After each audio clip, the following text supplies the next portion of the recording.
بسم الله الرحمن الرحيم.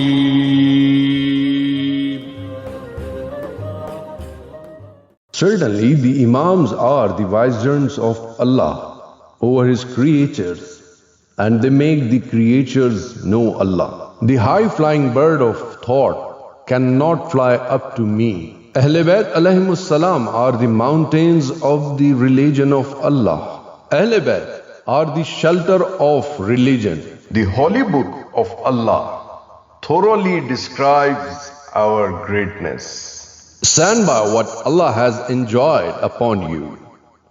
In that case, Ali would stand surety for your success. I am among you like a lamp in the darkness. Through us, you received guidance in the darkness. We, Ahlebayt, are the masters of speech. The foremost in religion is the acknowledgement of Allah.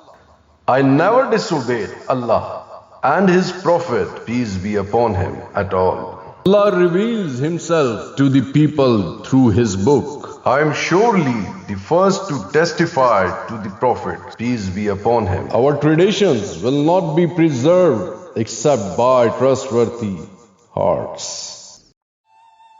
For more information on Nahjul Balagha, visit our website www.afkarislami.com and subscribe our YouTube channel Nahjul Balagha 1.